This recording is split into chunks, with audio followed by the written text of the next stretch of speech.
सभी साथियों को नमस्कार। देखिएगा इस वीडियो में हम रीट 2022 23 जुलाई 2022 को जो लेवल 2 का पेपर हुआ था उसमें बाल विकास एवं शिक्षा शास्त्र के कुल 30 प्रश्न पूछे गए थे। तो इस सेशन में हम इन 30 प्रश्नों को देखेंगे। आप वीडियो को पूरा देखिएगा किस प्रकार के प्रश्न यहाँ पे पूछे गए थे। ये प्रश्न आगामी एग्जाम्स के लिए भी अत्यंत महत्वपूर्ण साबित होंगे। फर्स्ट क्वेश्चन दिया हुआ है, शिक्षा में अवधारणा मानचित्रण किसके द्वारा सुझावित किया गया है? शिक्षा में अवधारणा मानचित्रण किसके द्वारा सुझावित किया गया है? Karl Jung, Martin Seligman, Chomsky, Joseph D Novak. चारों में से किसके द्वारा ये अवधारणा मानचित्र का सुझाव दिया गया है? थर्ड ऑप्शन राइट होगा, ये फोर्थ ऑप्शन, चौथा विकल्प राइट होगा, जोसेफ डी नोवाक। दूसरा प्रश्न देखिएगा, सेकंड क्वेश्चन है,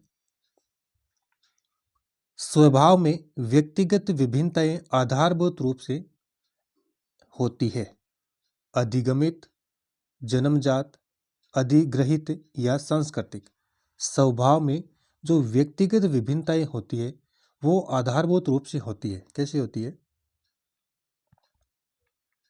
सेकंड ऑप्शन राइट होगा इसमें, जन्मजात होती है। व्यक्तिगत विभिन्नताएं जन्मजात होती है।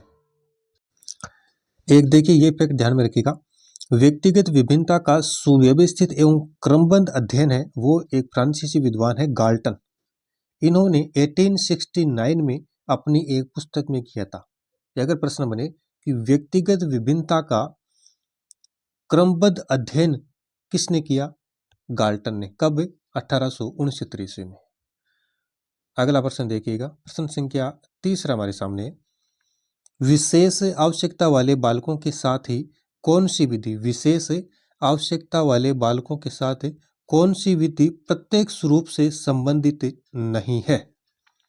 पाठ्यक्रम का विभिन्नीकरण, खेल कूद व अतिरिक्त पाठ्यक्रम गतिविधियों का विकास, भिन्न शिक्षण विधियां या विशेष गतिविधियों के लिए प्रशिक्षण।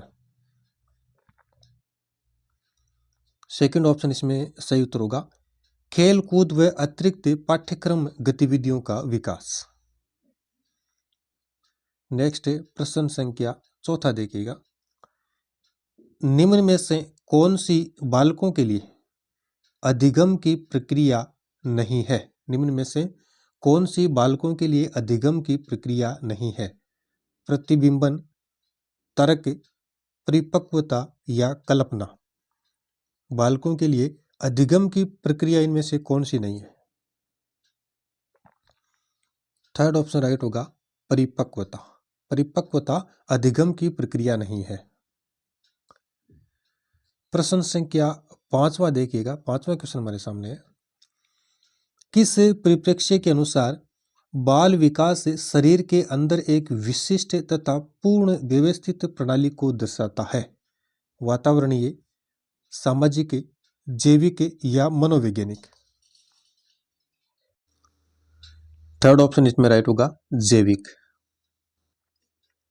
नेक्स्ट प्रश्न संख्या 6 देखिएगा, विकास का कौन सा आयाम चॉम्स्की के सिद्धांतों से प्रभावित हुआ है? जो विद्वान है चॉम्स्की, इनके सिद्धांतों से प्रभावित विकास का कौन सा आयाम हुआ है? भाषा विकास, नैतिक विकास, सांवेगिक विकास या संज्ञानात्मक विकास। तो चॉम्स्की से किसका संबंध है इनमें से? तो पहला ही ऑप्शन राइट होगा, भाषा विकास। भाषा विकास का संबंध चॉम्स्की विद्वान से है। नेक्स्ट है प्रश्न संख्या 7 देखिए, बहुआयामी बुद्धिमत्ताओं के गार्डनर के सिद्धांतों में कौन सी बुद्धिमत्ता सम्मिलित नहीं है? बहुआयामी बुद्धिमत्ताओं के जो गार्डनर के सिद्धांत है उनमें से कौन सी बुद्धिमत्ता सम्मिलित नहीं है? अंतर्व्यक्तिक, प्राकृतिक, सांवेगिक या अस्तित्वकारी। गार्डनर का जो बुद्धि सिद्धांत है उनमें से इनमें से कौन सा तत्व शामिल नहीं है? तो देखिएगा ऑप्शन नंबर 3 इसमें सही उत्तर होगा, सांवेगिक नहीं है। अब देखिएगा बहुबुद्धि सिद्धांत का प्रतिपादन किसने किया? गार्डनर ने। इन्होंने देखिए शुरू में बुद्धि के कितने प्रकार बताए, 7 प्रकार। शुरू में इन्होंने बुद्धि के 7 प्रकार बताए। वर्तमान में इस बहुबुद्धि सिद्धांत में कुल 9 प्रकार है। कितने? 9 प्रकार है। कौन कौन से? पहला है शाब्दिक या भाषाई बुद्धि, दूसरा स्थानिक बुद्धि, तीसरा है तार्किक बुद्धि, चौथा प्रकार इनमें शारीरिक गतिज, पांचवा है अंतर्व्यक्तिक बुद्धि, अंतराव्यक्तिक बुद्धि, संगीतात्मक बुद्धि, प्राकृतिक बुद्धि और लास्ट और नवा है अस्तित्ववादी बुद्धि। तो ये 9 प्रकार है बहुबुद्धि सिद्धांत में, जिसका प्रतिपादन किसने किया? गार्डनर ने। तो इनको ध्यान में रखिएगा। नेक्स्ट क्वेश्चन है 8वां। इवान पावलोव द्वारा प्रतिपादित शास्त्रीय अनुबंधन सिद्धांत अधिगम को निम्न के द्वारा समझाता है: पुनर्बलन, साहचर्य, अनुकरण या अंतर्दृष्टि। पावलोव द्वारा प्रतिपादित जो शास्त्रीय अनुबंधन अधिगम सिद्धांत है वह किसके द्वारा समझाता है? पुनर्बलन, साहचर्य, अनुकरण या अंतर्दृष्टि। सेकंड ऑप्शन इसमें सही उत्तर होगा साहचर्य। नेक्स्ट प्रश्न संख्या 9 है। निम्न मनोवैज्ञानिकों में से कौन बाल विकास के सिद्धांतों से संबंधित नहीं है? जीन पियाजे, Abraham Maslow, Albert Bandura, Lev Vygotsky. बाल विकास के सिद्धांत से कौन सा मनोवैज्ञानिक संबंधित नहीं है? सेकंड ऑप्शन सही उत्तर होगा इब्राहिम मैस्लो। इब्राहिम मैस्लो। प्रश्न संख्या 10वां देखिए। मानसिक विमंदित पद को किस पद के साथ प्रतिस्थापित किया गया है? मानसिक विमंदित पद को किस पद के साथ प्रतिस्थापित किया गया है? बौद्धिक अयोग्यता, मानसिक कमजोरी, बौद्धिक पिछड़ापन या बौद्धिक प्रतिकूलता। ऑप्शन फर्स्ट राइट होगा बौद्धिक अयोग्यता। नेक्स्ट है प्रश्न संख्या 11वां। कौन सा परीक्षण बुद्धिमत्ता का संस्कृति मुक्त कल्चर फ्री अवाचिक नॉन वर्बल परीक्षण है? बुद्धिमत्ता का समूह परीक्षण, वेस्लर वयस्क बुद्धिमत्ता मापनी, भाटिया बैटरी परीक्षण या standard progressive matrix. Fourth option इसमें राइट होगा स्टैंडर्ड प्रोग्रेसिव मैट्रिक्स। ये जो परीक्षण है ये बुद्धिमत्ता का संस्कृति मुक्त कल्चर फ्री अवाचिक परीक्षण है। फोर्थ ऑप्शन इसमें सही होगा चौथा विकल्प। अगला प्रश्न देखिएगा। प्रश्न संख्या 12वां है। एक व्यक्ति की दिखाई देने वाली दैहिक तथा मनोवैज्ञानिक विशेषताओं को के रूप में परिभाषित किया जाता है? किस रूप में? प्रोटोटाइप, कार्योटाइप, फेनोटाइप या जेनोटाइप। एक व्यक्ति की दिखाई देने वाली दैहिक और जो मनोवैज्ञानिक विशेषताएं हैं उनको किस रूप में परिभाषित किया जाता है? ऑप्शन थर्ड इसमें राइट होगा फिनोटाइप। प्रश्न संख्या 13 नंबर है। अधिगम में पुरस्कार व दंड की अवधारणा किसके द्वारा प्रस्तावित की गई? अधिगम में यानी लर्निंग में पुरस्कार व दंड की अवधारणा किसके द्वारा प्रस्तावित की गई? थॉर्नडाइक, कोहलर व कोफका, स्किनर या अल्बर्ट बांडुरा। ऑप्शन थर्ड इसमें राइट होगा B.F. स्किनर। प्रश्न संख्या 14। कक्षा अधिगम में अभिप्रेरणा की भूमिका किस प्रक्रिया से प्रत्यक्ष रूप से संबंधित नहीं है? कक्षा अधिगम में अभिप्रेरणा की जो भूमिका है वो किस प्रक्रिया से प्रत्यक्ष रूप से संबंधित नहीं है? प्रगति तथा परिणाम का ज्ञान, अंतर्व्यक्तिक समायोजन, प्रशंसा तथा आलोचना या आकांक्षा स्तर। सेकंड ऑप्शन इसमें सही होगा अंतर्व्यक्तिक समायोजन। नेक्स्ट है प्रश्न संख्या 15। पढ़ने से संबंधित अधिगम अक्षमता को कहा जाता है? पढ़ने से संबंधित जो अधिगम अक्षमता है उसको क्या कहा जाता है? डिस्कैलकुलिया, डिसलेक्सिया, डिस्ग्राफिया या डिस्थामिया। ऑप्शन दूसरा इसमें से होगा डिसलेक्सिया, डिसलेक्सिया। जो पठन विकार से संबंधित है वो अधिगम अक्षमता कौन सी है? डिसलेक्सिया। और डिसकैलकुलिया जो है ये गणना विकार से संबंधित है, ये है गणना विकार से संबंधित। डिस्ग्राफिया है ये लेखन विकार से संबंधित है, डिस्ग्राफिया लेखन विकार से संबंधित है। और जो डिस्थाइमिया ये मानसिक तनाव, मानसिक तनाव संबंधी जो विकार होते हैं उससे ये संबंधित है। तो इस प्रश्न का सही उत्तर होगा ऑप्शन नंबर 2, डिसलेक्सिया। नेक्स्ट है प्रश्न संख्या 16। शिक्षा मनोविज्ञान में किस स्तर के मापन का न्यूनतम प्रयोग किया जाता है? शिक्षा मनोविज्ञान में किस स्तर के मापन का न्यूनतम प्रयोग किया जाता है? क्रम सूचक मापनी, नाभिक मापनी, आनुपातिक मापनी या समान अंतराल मापनी। थर्ड ऑप्शन राइट होगा, आनुपातिक मापनी। प्रश्न संख्या 17। हेनरी ए मुरे तथा Christiana D Morgan, Henry A Murray और मॉर्गन द्वारा कौन सा परीक्षण निर्मित किया गया? वाक्य पूर्ति परीक्षण, 16 व्यक्तित्व आयाम, कथानक संप्रत्य परीक्षण या चित्रकुंठा परीक्षण।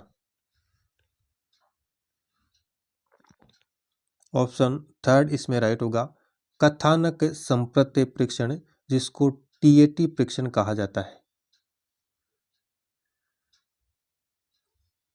ये देखिए कथानक संप्रत्य परीक्षण, इसको टीएटी परीक्षण कहा जाता है। मुरे व मॉर्गन ने ये 1935 ईस्वी में दिया। इस परीक्षण में कुल कार्डों की संख्या होती है 31। कितने? 31। और यह परीक्षण 14 वर्ष की आयु से अधिक जो बालक और बालिकाएं उनके लिए विशेष उपयोगी माना गया है। चलिए अगला क्वेश्चन देखते हैं। प्रश्न संख्या 18 हमारे सामने है। न्यूनतम आधारित ये आधारभूत सुविधाओं से वंचित बालकों को निम्न रूप में वर्गीकृत किया जाता है। न्यूनतम आधारभूत सुविधाओं से जो वंचित बालक है उनको किस रूप में वर्गीकृत किया जाता है? अपराधी बालक, विशिष्ट बालक, प्रतिकूल परिस्थितिग्रस्त बालक या पिछड़े बालक। ऑप्शन थर्ड इसमें राइट होगा, प्रतिकूल परिस्थितिग्रस्त बालक, प्रतिकूल परिस्थितिग्रस्त बालक। प्रश्न संख्या 19 नंबर देखिएगा। शिक्षण का कौन सा प्रकार शिक्षण के उद्देश्यों पर आधारित नहीं है? शिक्षण का इनमें से कौन सा एक प्रकार शिक्षण उद्देश्यों पर आधारित नहीं है? संज्ञानात्मक शिक्षण, वर्णनात्मक शिक्षण, भावात्मक शिक्षण या मनोगत्यात्मक शिक्षण। दूसरा ऑप्शन सही होगा इसमें, वर्णनात्मक शिक्षण। प्रश्न संख्या 20 नंबर क्वेश्चन है। शिक्षा में क्रियात्मक अनुसंधान के विकास में किसने योगदान नहीं दिया? शिक्षा में क्रियात्मक अनुसंधान के विकास में किसने योगदान नहीं दिया? कूट लेविन, बी.आर. बंकिगम, स्टीफन एम कोवे या स्टीफन एम कोरे। क्रियात्मक अनुसंधान के विकास में किसने योगदान नहीं दिया है? थर्ड ऑप्शन राइट होगा, स्टीफन एम कोवे। नेक्स्ट है प्रश्न संख्या 21 देखिएगा। शिक्षा का अधिकार अधिनियम 2009 के लिए कौन सा कथन सत्य नहीं है? फर्स्ट ऑप्शन है 6 से 14 वर्ष के प्रत्येक बालक के लिए निःशुल्क एवं अनिवार्य शिक्षा। सेकंड ऑप्शन है विद्यालय प्रबंधन समिति का प्रावधान। थर्ड ऑप्शन है प्राथमिक शिक्षा के लिए राष्ट्रीय आयोग का गठन। और ऑप्शन चौथा इसमें है अध्यापक के लिए प्रति सप्ताह न्यूनतम 60 घंटों का कार्य। तो बताइए कौन सा कथन सत्य नहीं है? पहला ऑप्शन बिल्कुल ठीक है, 6 से 14 वर्ष के प्रत्येक बालक के लिए निःशुल्क एवं अनिवार्य शिक्षा, ये कथन बिल्कुल राइट है। विद्यालय प्रबंध समिति का प्रावधान, ये कथन भी ठीक है। प्राथमिक शिक्षा के लिए राष्ट्रीय आयोग का गठन, ये बात भी बिल्कुल ठीक है। अध्यापक के लिए प्रति सप्ताह न्यूनतम 60 घंटों का कार्य, ये यहाँ पे ऑप्शन गलत है। 60 घंटे नहीं है, कितने घंटे? 45 घंटे। तो उत्तर नंबर होगा 4, फोर्थ ऑप्शन। अगला प्रश्न हमारे सामने है, प्रश्न संख्या 22 है, किसने व्यक्तित्व के किसी भी सिद्धांत को प्रतिपादित नहीं किया? B.F. Skinner, Sigmund Freud, Gordon Allport या रेमंड बी केटेल। व्यक्तित्व के किसी भी सिद्धांत को प्रतिपादित नहीं किया। ऑप्शन फर्स्ट होगा इसमें B.F. स्किनर। B.F. स्किनर। देखिए फ्राइड ने कौन सा दिया व्यक्तित्व का?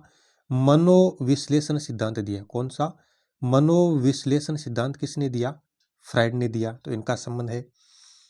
आल्पोर्ट है, इन्होंने कौन सा दिया? शीलगुण सिद्धांत दिया। आल्पोर्ट ने दिया है शीलगुण सिद्धांत। केटल ने व्यक्तित्व विशेषक सिद्धांत दिया। व्यक्तित्व विशेषक सिद्धांत। तो तीनों ने व्यक्तित्व के सिद्धांत दिए। स्किनर ने कोई सिद्धांत नहीं। इनका संबंध किससे? इनका संबंध अधिगम के सिद्धांत से, व्यक्तित्व के सिद्धांत से नहीं है। तो उत्तर क्या होगा? 1 नंबर B.F. स्किनर। अगला देखिए प्रश्न संख्या 23 है, निम्न में से कौन सा कुसमायोजन का व्यवहारात्मक लक्षण है?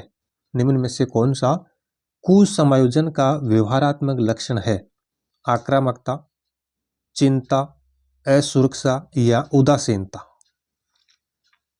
ऑप्शन फर्स्ट इसमें राइट होगा, आक्रामकता। प्रश्न संख्या 24 में देखिएगा, आनुवांशिकता की भूमिका के अध्ययन के लिए कौन सी विधि वैध नहीं है? आनुवांशिकता की भूमिका के अध्ययन के लिए इनमें से कौन सी विधि वैध नहीं है, यह पूछ रहा है। जुड़वा बच्चों का अध्ययन, अभिभावक बालक विश्लेषण, दत्तक ग्रहण अध्ययन या समवयस्क समूह अध्ययन। ऑप्शन नंबर इसमें 4 सही उत्तर होगा, समवयस्क समूह अध्ययन। चलिए प्रश्न अगला देखते हैं। प्रश्न संख्या 25 हमारे सामने, व्यक्तित्व की सैद्धांतिक अवधारणा के लिए निम्न में से कौन सा सत्य नहीं है? व्यक्तित्व की सैद्धांतिक अवधारणा के लिए कौन सा सत्य नहीं है? स्थिर, सामान्य, स्थायी या अनूठा। ऑप्शन दूसरा इसमें सही उत्तर माना गया है, सामान्य। अगला सवाल है प्रश्न संख्या 26वां देखिएगा। 26 नंबर क्वेश्चन हमारे सामने है। 26 नंबर क्वेश्चन, नैसर्गिकता से विचारों से सूची के एकत्रण के द्वारा विशिष्ट समस्या के समाधान की समूह रचनात्मकता विधि को कहा जाता है? मस्तिष्क विप्लव युक्ति, स्वामित्व अधिगम युक्ति, समस्या समाधान युक्ति या अन्वेषण युक्ति। फर्स्ट ऑप्शन इसमें राइट होगा, मस्तिष्क विप्लव युक्ति। अगला प्रश्न संख्या 27 में देखिएगा, एक बालक की वृद्धि से कौन सा कारक संबंधित नहीं है? एक बालक की जो वृद्धि है उससे संबंधित नहीं है। पोषण, स्वास्थ्य, निद्रा, अधिवास। बालक की वृद्धि में तो देखिएगा पोषण का बिल्कुल योगदान है बालक की वृद्धि में, स्वास्थ्य भी प्रभावित करता है बालक की वृद्धि को, निद्रा भी करता है, अधिवास से कोई संबंध नहीं है बालक की वृद्धि से। तो उत्तर नंबर होगा ऑप्शन नंबर 4। नेक्स्ट देखिएगा अगला प्रश्न संख्या 28 हमारे सामने है, राष्ट्रीय पाठ्यचर्या रूपरेखा 2005 का मुख्य दर्शन क्या है? व्यावसायिक कुशलताएं सीखना, बिना बोझ के सीखना, सह शैक्षणिक गतिविधियों को सीखना या सतत एवं व्यापक मूल्यांकन। एनसीएफ जो 2005 है उसमें मुख्य दर्शन क्या है? तो सही उत्तर क्या होगा? ऑप्शन नंबर दूसरा होगा, बिना बोझ के सीखना। एनसीएफ 2005 का मुख्य उद्देश्य क्या है? बिना बोझ के सीखना। नेक्स्ट है प्रश्न संख्या 29, अधिगम की अवधारणा के लिए कौन सा कथन सत्य नहीं है? अधिगम व्यवहार में परिवर्तन है। अपेक्षाकृत रूप से स्थायी अंतर परिलक्षित होता है। अधिगम अभ्यास द्वारा प्रभावित होता है। अधिगम एक जन्मजात प्रक्रिया है। तो लर्निंग के विषय में जो सत्य नहीं है उसका चयन करना है। तो अधिगम व्यवहार में परिवर्तन है, बिल्कुल ठीक है। अपेक्षाकृत रूप से स्थायी अंतर परिलक्षित होता है, जी हाँ ये भी ठीक है। और अधिगम अभ्यास द्वारा प्रभावित, तो अभ्यास द्वारा तो अधिगम प्रभावित होगा ही। अधिगम एक जन्मजात प्रक्रिया है, जी हाँ ये ऑप्शन यहाँ पे गलत है।